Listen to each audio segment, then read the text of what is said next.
Praise the lord. ప్రభు పేరిట మీ అందరికీ శుభాభివందనాలు తెలియజేసుకుంటున్నాను. ఈ దినము దేవునికి వాగ్దానం చూసుకున్నట్లయితే కీర్తన గ్రంథము 105వ అధ్యాయము 8వ వచనంలో చూసుకుంటే, తాను సెలవిచ్చిన మాటను 1000 తరముల వరకు అబ్రహాముతో తాను చేసిన నిబంధన జ్ఞాపకం చేసుకోమని దేవుడికి లేఖనం సెలవిస్తుంది. దేవుడు ఒక మనిషికి దేవుడు వాగ్దానం చేస్తే అది 1000 తరముల వరకు కూడా, మరి అది తరముల వరకు కూడా ఉంటుందని, మాట ఇచ్చి తప్పనివాడని, వెనక్కి తిప్పేవాడు కాదని, ఆకాశము భూమి గతించునేమో కానీ నా మాట ఎన్నడూ గతింపని దేవుడు మాట సెలవిస్తూ ఉంది. దేవుడు ఈరోజు మనతో మాట్లాడుతున్నాడు. నీ జీవితంలో అబ్రహాము చేసిన జీవితంలో కార్యాలు నీ జీవితంలో చేస్తాను.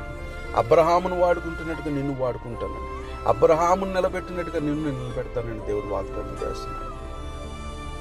మాట ఇచ్చి నువ్వు తప్పిపోవచ్చేమో కానీ మాట ఇచ్చిన వాడు నమ్మదగిన వాడు. అట్టి దేవుడు మనకు